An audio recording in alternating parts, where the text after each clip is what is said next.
Atma Namaste to all of you. Welcome back um, on the day 11th on the discussions on Pitru Paksh. And we have got many interesting questions, many interesting insights when we were talking about patterns. And many people have participated in the whole process. And we encourage you to continue participating today as well. And we will discuss further ahead. But before that, we have an important announcement that tomorrow would be the last day for this discussion, and we will continue with breaking the patterns, and we will end the topic over there. And considering the response of everybody, we have come up with the new moon same fire ritual ceremony to disintegrate more patterns. And you can think of more patterns, and we can do that on 24th September, 11:30 p.m. We will be doing this Instagram live again. And tomorrow is also World Peace Day. So please keep checking the Instagram account, and we will post all the details over there. And let's now connect to Lakshmi ma'am. Atma Namaste, Lakshmi ma'am. And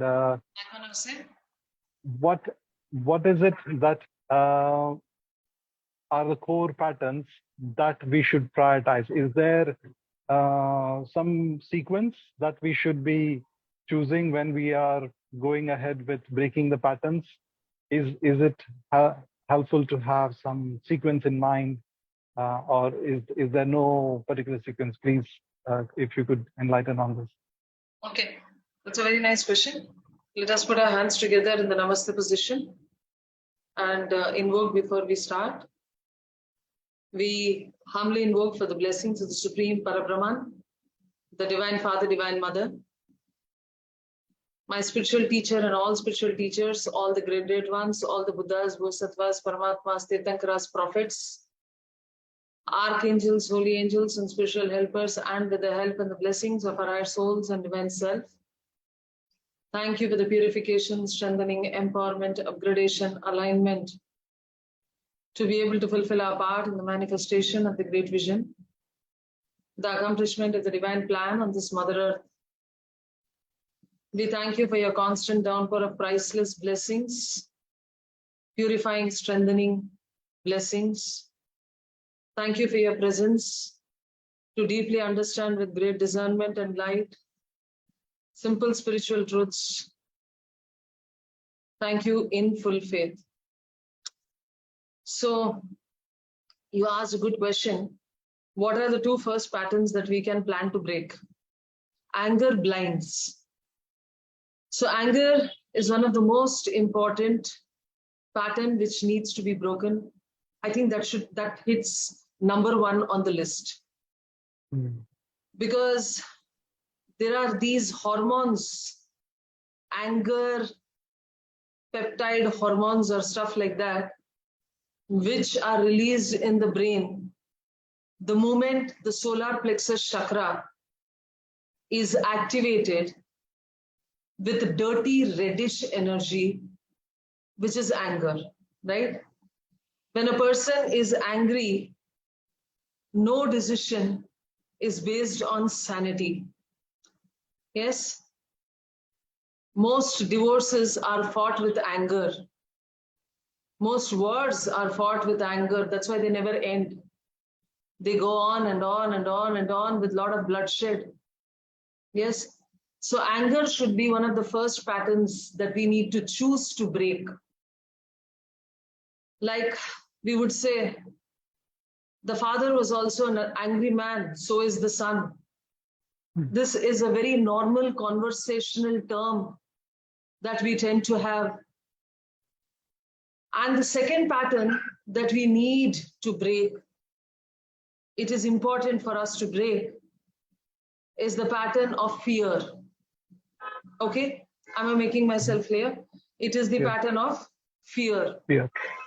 So fear is something which grips you so badly, which causes your solar plexus to shrink, your mind closes, you really don't know what you are speaking. You see, anger and fear are like the opposites to each other, or let's say the two sides of the coin which has to be tossed out of our life.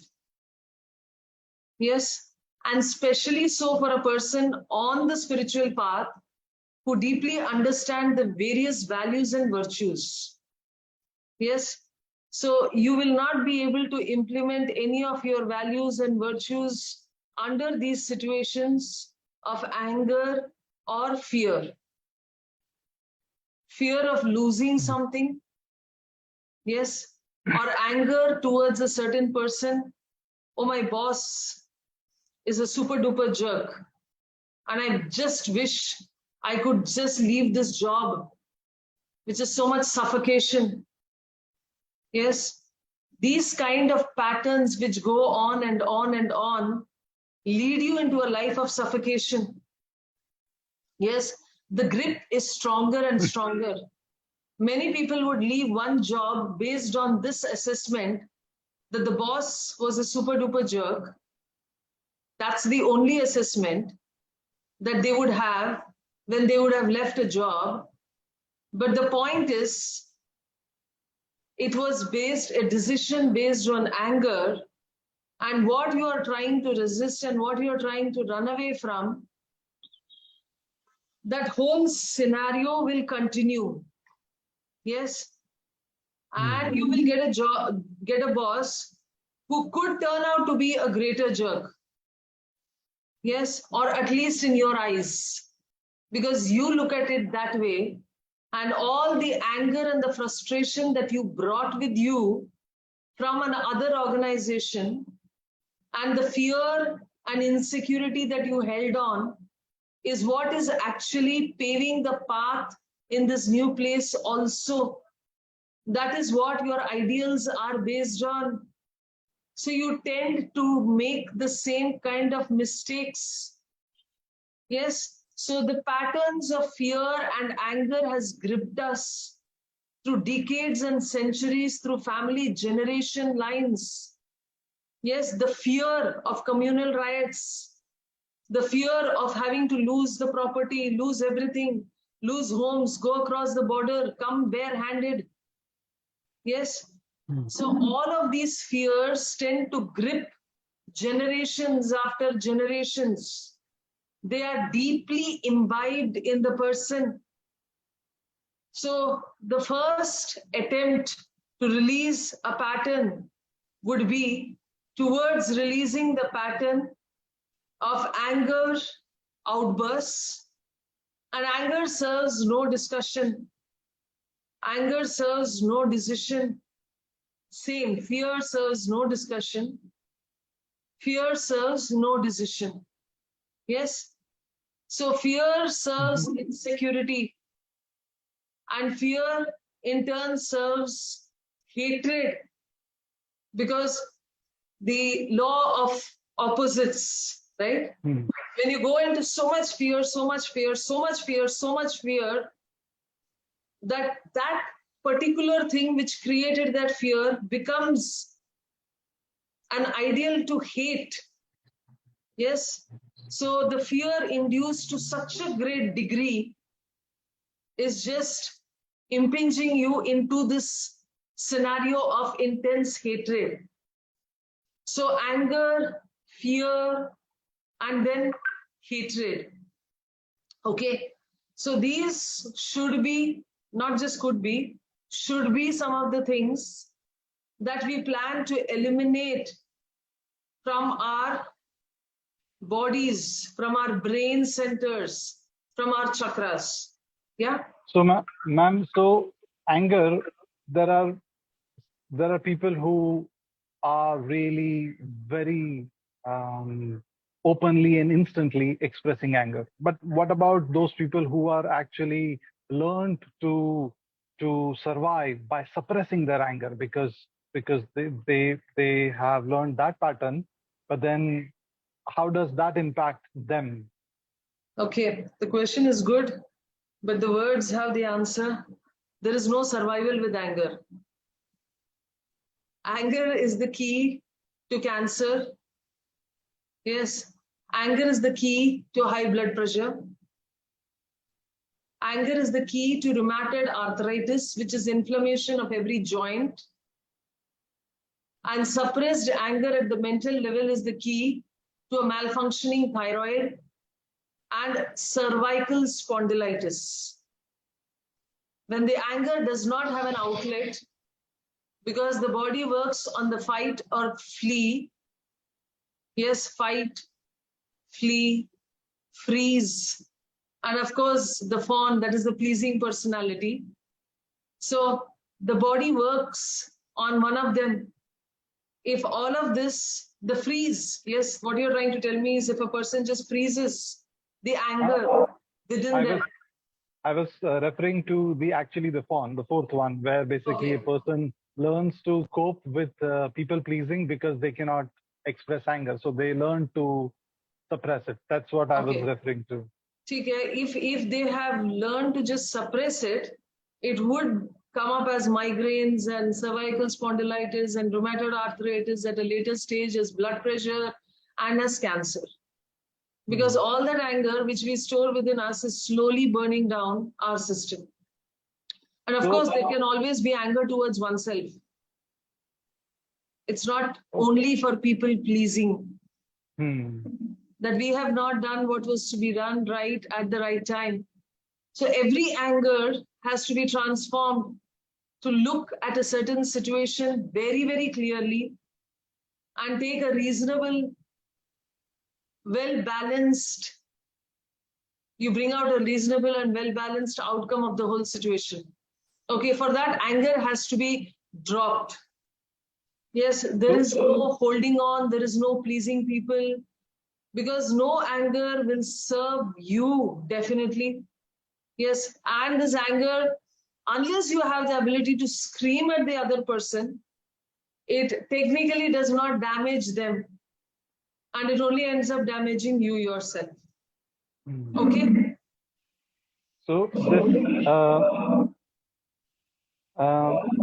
what would be then the state, basically, to change this pattern? What should be the state of oneself? So say suppose I want to identify anger, or I want to now finally address my suppressed anger, which I don't know. So what should be my state? How do I bring that up, and how do I release that? Okay, since we are talking from the healer's perspective at most of the things, for most of the things, our solutions are based on energy and the healer's perspective. So from the healer's perspective, a lot of accumulation of dirty red prana in the solar plexus is significant of the accumulation of anger energy. And this anger energy, depending on the person's methods of expression, yes, and this anger energy, depending on the person's methods of expression, if not properly expressed, like a person's tendency has been of violence always, but then he chose to just suppress some anger. So that tendency of violence from the physical body, from the level of the physical body, will take the anger into the bones, into the joints, causing inflammation of the joints, right? So how do I handle it? So from the energy healing and the healer perspective, we need to cleanse out this accumulation of the dirty red prana from the solar plexus, right? And what we have already been discussing in the previous episodes, we need to put our left hand at the ajna 3 fingers with an intention that I am not this anger. I'm definitely not the emotion called anger. I am definitely not this emotion called as anger. I am definitely not this emotion called as anger. I am not the emotion, I'm not the mind. I'm simply a spiritual being of infinite divine light, divine love, divine power, all balanced. And I am one with the divine, I am one with my higher soul. I am one with the divine spark. You need to imagine this, that you are one with the Paramatma. The Paramatma resides in this fiery world. The Atma resides in the subtle world. And I am one with the Parabrahman. I'm one with God. So imagine the divine flame entering into you and soothing, extinguishing the flame of anger within you. So this could be one way of handling things with the help of the divine fire. When the divine fire enters you, then it extinguishes the anger which is situated in the solar plexus from the energy healer perspective, right? There could be other perspectives of psychological counseling and all of that. And we can also do the actual fire ritual. Yes, like what yoga is especially doing now. We can just follow the same process. We can just look at what he is doing. Write down what you feel as intense anger. Write down that particular incident which sparks anger again and again. Write down those specific words that you need to release from your conscious vocabulary. I need to release all kind of anger and start actually acting with a lot of sanity and love. Okay, I need to release anger. Okay, so the point here is to release, to release, to release. Okay, Joga, if you can just show the words more clearly, you can just shift a little towards, shift the paper a little more. Towards A the little left. more. Yeah, okay, great. Yes. So I release the pattern of anger and I will start thinking and acting mindfully. This is a complete affirmation. For burning, you can also choose to write only what you are wishing to burn. Thank you, Joga. Right? So I release this pattern of anger, mindless anger, which grips me. Yes, you can be very specific. I release this pattern of anger which I hold towards my childhood, towards situations which have gripped me, towards being helpless. You choose what you want to write. I choose to release this state of intense anger that crops within me, that grips me every time. Yes, every time maybe I think or I read about a sexual harassment or an abuse or some physical abuse by parents. Yes, that is maybe hitting, scolding, or sexual harassment by somebody else. I choose to release the anger I hold towards this particular aspect. Very strongly required thought. Okay? And after you have written it down, put it out, allow it to go out, you can now burn it. Now what Yoga is doing is he's just putting out all his thoughts into that paper. Even after he's written it, he holds it in his hand with the intention that the thoughts are absorbed by the paper, and then you burn it down. It is literally fire burning down those emotions of anger that you held towards family, towards friends, never expressed. Yes, all that can be just burned down. Okay, I hope that answers some of your questions. Right, Girish? ma'am. Definitely it does. And it is very interesting to know that the hate is basically something which is coming as a byproduct of fear. So it's not something which is an opposite of love. So when it comes to fear and hate, again, what should be the thing? Because there are many people will be easily able to relate with hate more, but to fear they don't know. So how to basically identify what is it that deep down one is actually fearing? Okay, and just before we proceed with the next step, I would like to take a feedback from Joga. He's been trying to release lots of stuff from yesterday, and how does he feel and doing it as a group and doing with deeper discussions, because discussions opens more avenues that you never thought about earlier. Yeah, Joga? Yeah, exactly. It does so. During this process of release, I felt very light. Like there were so much of burdens on heart chakra, even on solar plexus. It was releasing yesterday. Today, when we did this for anger, it opens up the mind. It opens up the mind to think positive towards what we think like could not be thought upon because of anger. So it is releasing, no doubts, it is, and feeling very lighter after this ritual. Okay, thank you. Thank you, Yoga. Welcome. Okay, I'm sure most of you will also feel lighter, and we can you can put up your questions at different points of time to actually ask about what are the various possibilities and what are the various possibilities. Many of you can have your own issues that you simply feel they have not been released, there has not been a closure, there has not been a solution. So maybe if you put it up, then we can think about it, because everybody heads put together can give better outputs.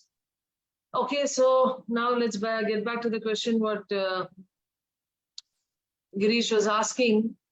How does fear, extreme fear, breed hatred? Yes. The most easiest examples are the communal examples. It's based on extreme fear that all will be lost.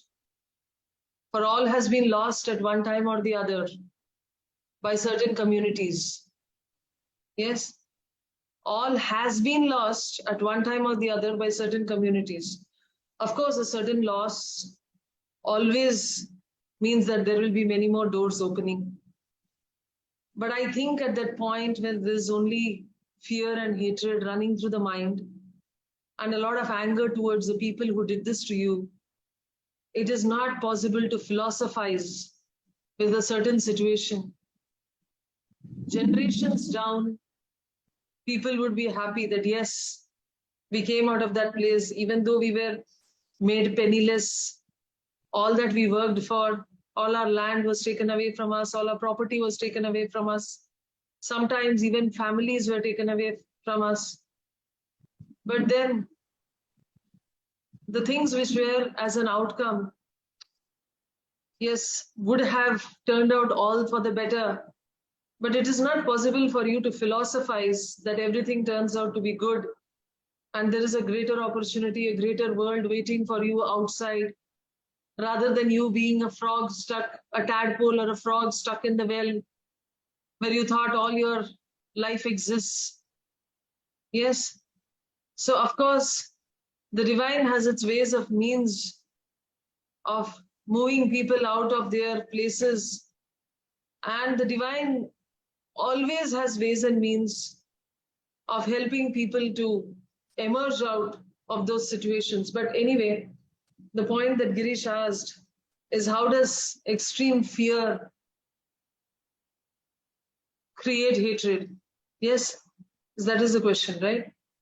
So I think most of the answers are already available when we talk about one situation, that is communal riots, yes, breeding so much fear that you just want to escape from a certain place.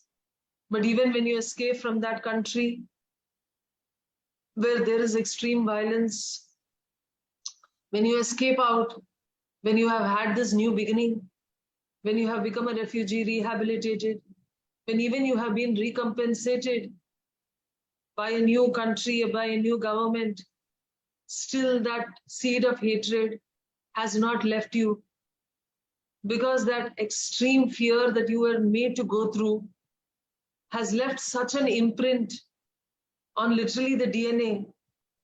Yes, and all your conversations also tend to revolve around this condition of extreme fear that was showered upon this entire community.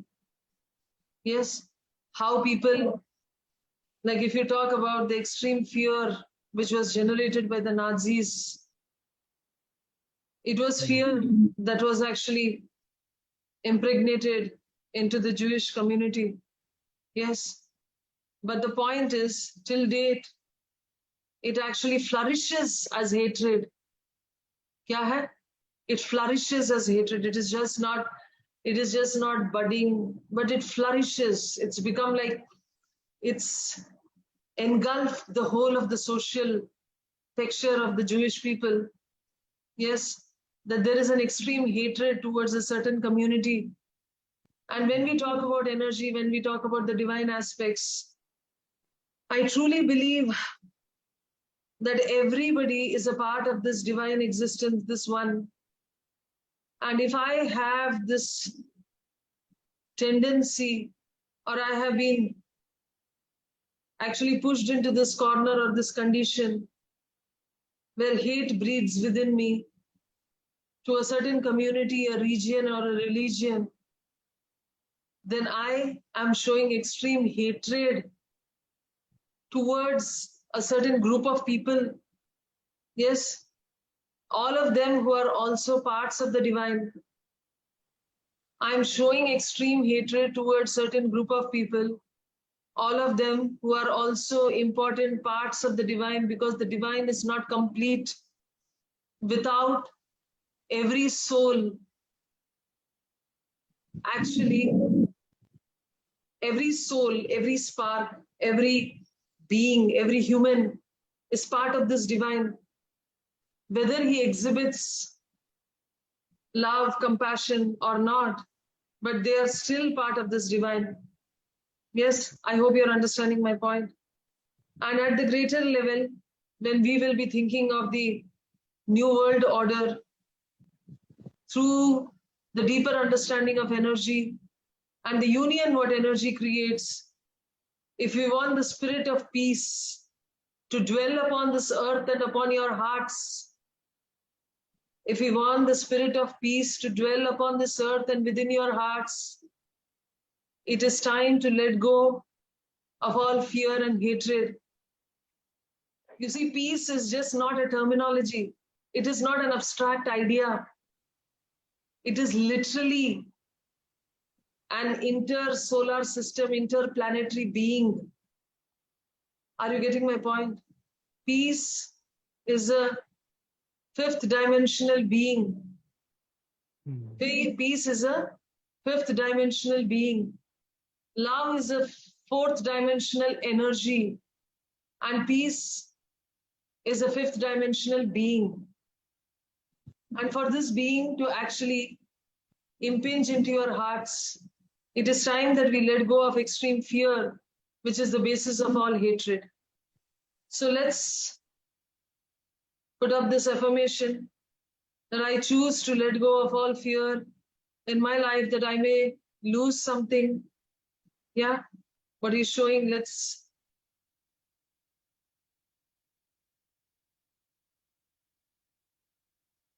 So can we just have this, what he's writing shown onto the screen? Joga, whatever you have written, can it be clarified on the screen? Yes, thank you. Yeah, okay. Release all fear patterns and come out of suppression and set myself free. I approve of myself and be peaceful, and I will spread peace.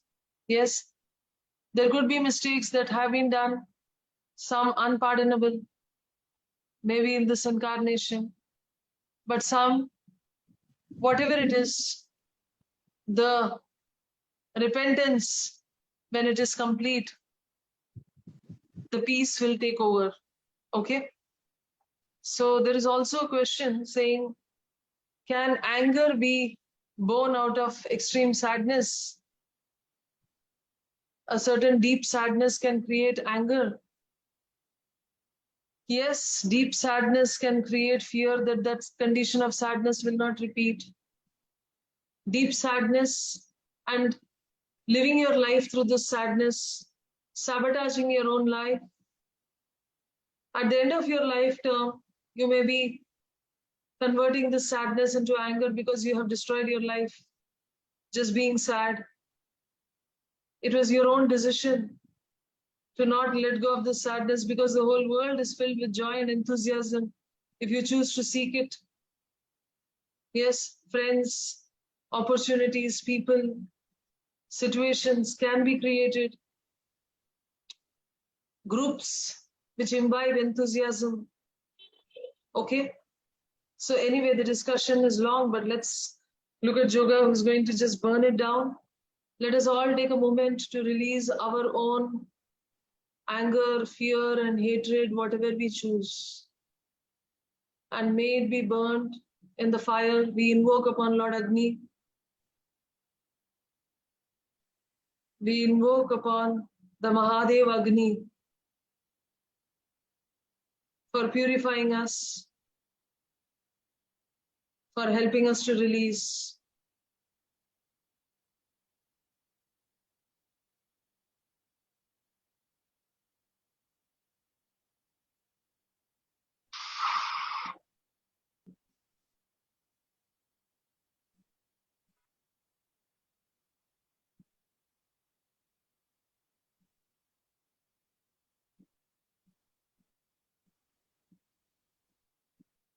To further accentuate it, you can just touch your ajna with the left hand, 3 fingers, and invoke upon the divine fire to burn bright in your ajna chakra. The divine fire is an aspect of this divine peace of the 5th dimension. And when this peace, the fire of peace, will enter into you, it will actually help to neutralize, to settle down all this fear and hatred from your entire system. You say, I'm not this fear, I'm not the hatred, I'm not the anger. I allow this unshakable peace of the divine to enter into me, for I believe and I understand I'm a spiritual being of divine light, love, power. I'm a spiritual being, one with my higher soul, one with the divine spark, the Paramatma, child of God, connected one with God and one with all. I am this one. Okay.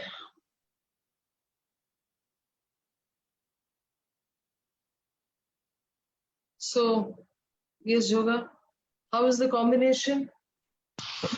For this one, like it feels like heart has opened a lot, like heart chakra has opened a lot, and more compassionate I'm feeling inside. Okay. Yeah, when fear is gone, and when actually hatred is an outpost of fear, and when the fear and hatred is gone, I think compassion dawns. Yes. So, yes, thank you for this feedback. Welcome. And what else should we be releasing? Any inputs? Ma'am, so for all this, whether it is anger, hatred, or fear, would it be appropriate to say that forgiveness is the antidote for all of them? Okay. Forgiveness, is it the antidote for every kind of situation? Anger, fear, and hatred. Now, forgiveness is a terminology which has been coined for handling all kind of emotional situations, right? Because everything lands us into a certain tiff, breakout with a certain friend, or even hatred within oneself or ourselves. So either anger, fear, or hatred, or any other situation you choose to actually be talking about, there is some kind of a fallout with somebody else, yes, or with oneself. So since there is a fallout, you need a mending, you need to repair. And forgiveness is like the glue which mends and repairs everything. And of course, there is always forgiveness at the internal level, which is universal, which is not specific for one person or the other. Forgiveness or letting go of a knot, letting go of anger, letting go of a situation is important in all situations at all levels. Whether the situation is created with yourself, your colleagues, your friends, your family, does not matter. You need to do internal forgiveness for everything. But at the external level, always we need to work with this ability of doing what is right with discernment. Forgiveness is the antidote, because once you let go of the fear and the hatred and the anger that you hold, you think calmly.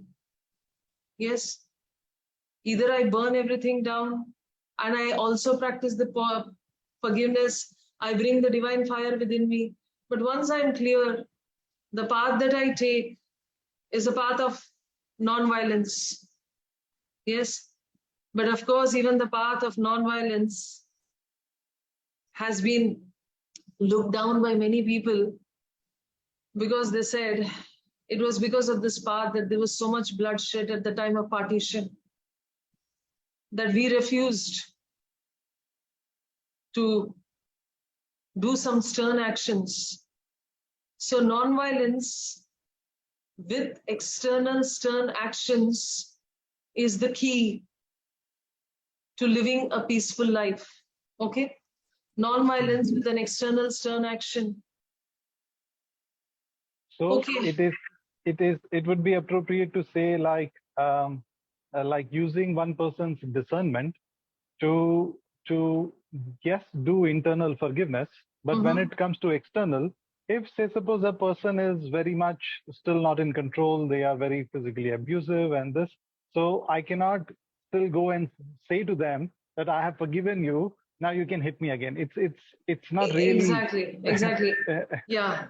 so there has to be some boundaries, which is basically using my discernment that okay, although I did my inner forgiveness, this person is not able to control oneself or is going through something. I forgive and I give them the space and time to grow, evolve, Yes, I transform. agree. I agree that is how it has to be. You need to release yourself from the bindings of forgiveness, and you have to allow that person takes appropriate time to grow and understand the situation. Yes, I have understood the situation because of something. Maybe many lifetimes of misery and suffering that we have already gone through have matured us. Yes, we are not really aware of what all we have gone through many incarnations. Why we seem to be more mature, why we seem to grasp some things more easier, why we seem to be not making the mistakes that others still around us have not yet learned, why some people take more time to learn the same simple spiritual truths while we have done it with once. Now it all matters, the matters are many. Yes. So anyway, there are a couple of questions. So if anger is like fire energy, why don't we immerse the piece of paper into water rather than burning it by the fire element? So here it is like this. So the energy of fire will actually disintegrate everything which is nice and not so nice. Are you getting my point? Which is good and bad, if you wish to put it like that. Like for example, even if you are going to burn garbage, yes, the outcome is equivalent to burning beautiful flowers. Okay, you burn down a forest which is made of beautiful trees, or you burn down a landfill of garbage, at the end you are going to get ashes. Okay, so fire is something which just is not about what is right, what is not right. It just has the tendency to just allow, to eliminate, to burn down. Okay, it's not about the fire element working on anger, which is the fire element. Anger is not a fire element. Fire is the element, and anger is like fire. We are just giving you an analogy that it eats into you, it burns you. Okay? So, right. Is burning more effective than burying? I don't know what context this is to. It will be quite a job to bury every piece of paper that we are going to write down. So, I think yes. I think it's maybe pertaining to the physical death. Yes, if somebody can clarify on who has asked this question, on is it pertaining to physical death? So on pertaining to physical death, the discussion is very huge and long. So we cannot exactly say if burning is better or burying is better. They have their pros and cons. And the time which is required for the body to settle down, sometimes even embalming is good, because the prana which is there within the bone marrows takes a lot of time to be released. Yes, and that time to be released is required. So certain communities practiced embalming. Okay, so if it is to the aspect of human burying, it's a long subject. So if it is just to the aspect of burning down, what you write on a piece of paper, I think burning is always a better choice. Yes. So there's also, yeah, okay. Ma'am, there's another question. It says if things are not happening according to what I desire, then the anger comes. So how do we balance this? Please explain. Okay. Anyway, we have talked about this in our previous episodes. And if you have not seen them, I would just ask you to go back to the beginning episodes of the Pitru Paksh. There is an aspect called as detachment. Many times things just don't go the way you wanted it. Even if Lord Krishna had conceptualized the whole war, he had decided everything about the war, I'm sure some things did not go the way he wanted it to. Even though हम अपने satisfaction के लिए तो बोल ही देते हैं कि परमात्मा कृष्ण के अनुसार ही हर पत्ता हिला. Yes, लेकिन that is how the world works. You are supposed to perform your karma without any anticipation of the deed. Yes, of the outcome of the deed. Okay. So I barely think Krishna, who has given such a statement, would have anticipated every action. Yes, this statement belongs to Krishna, right? Do your actions without the expectations of the outcome of your actions. Yes. Karam karo, karam ke phal ke apeksha kiye bina. Yes, या नेकी करो और दरिया में डालो. ठीक है, अपना किसको दरिया में डालना है? उस कर्म को नहीं, अपने विचार को, अपने सोच को, जो आपको उसके परिणाम या फल के साथ बांध के रखता है, जिसके ना होने पे हम दुखी होने की चांसेस है, that which binds us to a certain expectation about a human being, about a relationship, about a situation, about a plan, is all an outcome, all going to give you an outcome of sadness, anger, and fear to perform anything again, fear to actually do work again. Yes, I'll give you a small example. So Paramahans Yogananda, I'm sure many are aware of him. Yes. So Paramahans Yogananda had gone to the United States, spread the work of Kriya Yoga as his teacher, Yukteswar Giri, and Mahathir Baba had intended him to do. He was quite successful at it, and he chose to travel the entire United States of America to spread the teachings. And he had established his bungalow, center, foundation, or the church, as they called it, the Church of All Religions, at a certain place in the US. I really do not remember if it was California or it's next to the seaside. So now he establishes his place over there, and then he puts a friend of his in charge over there so that he can go through the entire United States of America and talk about Kriya Yoga. And then he was trying to implement this holy and noble plan. Yes. So he was criticized many times. And when he came back after a long period, his friend, which was a friend for nearly 40-45 years since childhood, just told him that you no longer belong here. All of these people, these disciples belong to me. So I suggest that you move out of this place.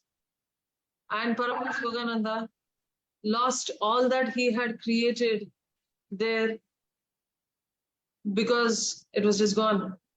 Because he depended upon somebody who just cheated him, right? Now, this happens over and over again. It does not really matter. But he chose to go into a state of isolation for about a year, and he bounced back. Yes, he chose to go into a state of isolation for about 1 year, and he bounced back with double the courage. So it is just not that your plans don't go according to the plan. It happens with so many people. Yes, So yeah, Paramahansa Yogananda's ashram was at Los Angeles, I guess. Yes, I think it's the present one or the past one, I'm not sure. But anyway, so are you understanding the point? It is that we all make plans, and sometimes God has bigger plans. That's the point. Our Ma'am, plans so fail. Our plans fail because whom we banked upon was not fit for your bigger plan. Are you getting my point? Yes. yes, ma'am. The whole idea has to be deeply understood. Anyway, I don't know if some people are takers or not takers to the statement. In the kingdom of God, ईश्वर के इस राज्य में हर चीज बिल्कुल minutely calculate किया जाता है. अगर आपका कुछ योजना है, कुछ प्लान है, और आप उस प्लान और योजना के अनुसार अपने आप को तैयार कर रहे हो, किसको तैयार करना है? अपने आप को तैयार करना. अगर आप अपने आप को तैयार कर रहे हो और भगवान आपसे इतना प्रसन्न हो गए कि सोचते हैं कि अरे ये तो इतना छोटा योजना सोच रही है, इसके लिए तो हम पूरा राज्य ही देने के लिए तैयार है. तो जब वो पूरा राज्य देने के लिए तैयार है, हम झोली खोल के खड़े होते हैं और वो बोलता है अरे ये तो छोटा है, वो तो बोलता है ये तो छोटा है, और हम बोलते हैं, हम मायूस है कि भगवान हमारा सुन नहीं रहा है. भगवान तो बोल रहा है अपने आप को एक्सपैंड करो, अपने आप को तैयार करो. तुम जब तैयार हो तो मैं पूरा राज्य तुम्हारे झोली पे डाल दूं, लेकिन झोली तो इतना बड़ा हो. So anyway, whether many people accept it or not, we all have gone through many major shifts in our life. I think I should be starting to write a biography. Yes. So the shifts have been major with children, friends, colleagues, anything, name it. Yes. So, and all of this and beyond, if you are capable of maintaining your heart, if you're maintaining your compassion, and if you're able to maintain and do what you preach, the divine has a lot in store for you. So sometimes when things don't go according to your plans, start knocking more doors, and you don't know what doors will open, what secrets. Yes. So if Thomas Edison failed about 800 times before he created the bulb, anyway, that's another controversial issue, whether Thomas Edison just stole somebody's idea or not. Anyway, somebody spent so much time, right? I really don't know who spent so much time, but somebody spent a lot of time making one simple light bulb. And then we have got LEDs and tube lights and all so many things now. So we take it for granted. But there is that person who had done a lot of effort. Yeah, I hope you're getting my point. So there's always a pioneer who will always be remembered. And if you wish to be that pioneer, you need to just let go of certain things which has not proved right for you. Maintain your compassion, your courage, maintain your calmness and peace.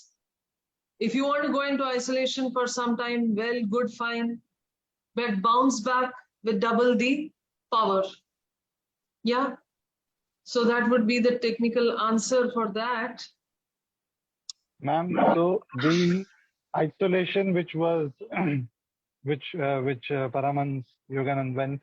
So is there an ashram or a place which you would recommend where we can go and we can have this replenishment and reflection and ability to bounce back with double courage or 4 times courage? Is there any plans for any space like this where we can have this access to this energy? Yes, we are definitely setting up safe space havens. But the point is this: when people have always referred to the caves of meditation, the caves exist within your brain. There are 7 caves or 7 ventricles within the cerebrospinal system, which are significant of the gufa or the caves which was referred. This is a deep spiritual study. And when we enter into this cave, which is in the almost in the bang in the middle of the brain, then any storm which is going around us, which actually stop affecting us. And when Yogananda went into this deep state of depression, he did not have this beautiful ashram or safe space to bounce back. Okay. It is a choice. Bouncing back is a choice. Yes, the space, the beauty around you. Of course, we have spaces like that and people can connect and choose to come stay with us, where we will also have people who themselves are safe space havens, who can be compassionate and understanding. Yes, but beyond all this, that is only for some time. Bouncing back with double the power. God does not really want to see you dependent. Yes, of course, all kinds of attention can be given. People can listen to you. You can have this safe space where you can come, stay, feel good, keep listening to the teachings, be with us. All that is a possibility. Yes, but at the end, you need to choose to retire deep within your recesses, within your heart, within the center of your brain. Okay. So Very well. Yeah. there's a question from Insta, which goes like, there's a pattern of depression in some families. How can one get rid of that? Okay, I think all the answers go back to what we inherit. All the answers go back to what we inherit. And part of our inheritance is actually verbal demonstration of certain situations that the parents are going through when children are very small and tiny. जब हम बातें करते हैं, माँ बाप बातें करते हैं, परिवार बात करता है कि अरे वो बेचारा डिप्रेशन में गया, अरे वो तो दुखी है, तो ये जो एनर्जी हम किसी के बेचारेपन के बातें करते हैं या किसी के जो भी है दुख के बातें करते हैं, वो जो बातें जो हवा में होती है वो उस बच्चे के अंदर भी जाता है. It is imbibed into the consciousness. The front portion of the brain, yes, the prefrontal frontal cortex in the small children is very spongy, constantly absorbing all waves which are coming towards them. It kind of solidifies at between the age of 7 to 9, 6, 7, 8, 9. Until then, every child is actually impressionable. And if these impressions have been imbibed from your childhood, and also through the kind of thoughts that the mother harbored within her when she was having the child, जब माँ stress में रहती है या वातावरण stressful है, जब माँ स्ट्रेस में रहती है या जब वातावरण स्ट्रेसफुल है, तो उस ऊर्जा से हमें कुछ ना कुछ तो नुकसान होगा. Yes, am I being clear? उस ऊर्जा से कुछ ना कुछ तो हमें नुकसान होगा. So the whole family seems to be into a state of depression and sadness, because that is the kind of conversations that have already always been there. Certain gripping fears. So all of this, I think the process is the same. I release all states of depression and sadness, all my unforeseen or imaginary blockages of depression and sadness that no longer exist, but I still carry them with me. I release the sadness and depression. Okay? So most of the times when you write, you can choose to write only what you want to release. So both the parts also can be written as an affirmation that I choose to release this and I choose to imbibe this. Because the burning in the fire simply means that you are sending an information, a kind of a telegram to the universe that I burn this and I imbibe this. Okay. Or you can choose to only release what you want to release and make another book where you choose to put positive affirmations, where you can go through what you have released and what you have imbibed. Okay. So yes, let's try and release some depression and sadness. So you may write down that I choose to release all kinds of depressing patterns, sadness. You can also focus on the Ajna Chakra. If you don't have a pen, paper, fire in front of you, you can choose to absorb the divine fire into you and choose to just offer into that fire all your depression and sadness and say, I release. I am no longer this.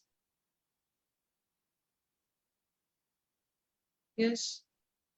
I improve and increase my self-worth through releasing depression and sadness.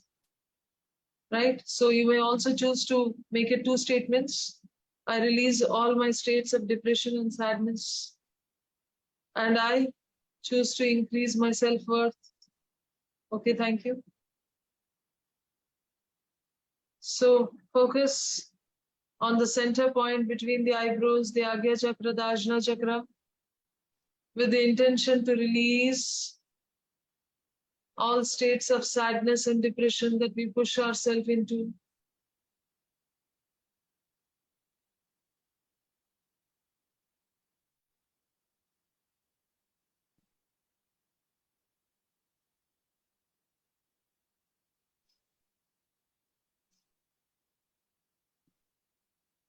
You can release your energies into the piece of paper also.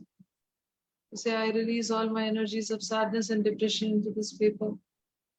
And let's burn it down now.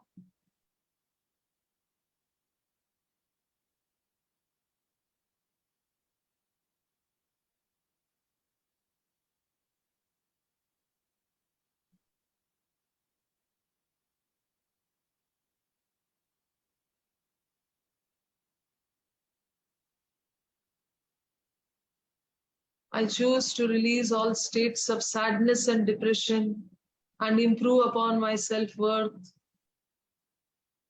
I choose to release all states of sadness and depression and improve upon my self-worth. I choose to release all states of sadness and depression and improve upon my self-worth.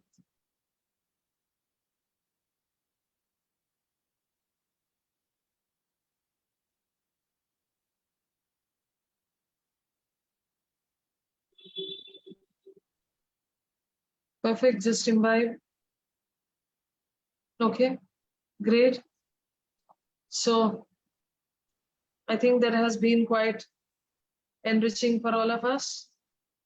And thank you all for being in this session, which has also enlightened us. As we speak to the audience, we of course come to greater understanding within ourselves. One of the best ways is to teach or to just talk. And when we talk, we actually understand better, deeper. Okay? So if you want somebody to talk to, you can definitely approach us. And we have a lot of people who are safe space givens who can help you to come out of your issues through energy healing methods and through loving, compassionate counseling. Okay, so let us do a Thanksgiving.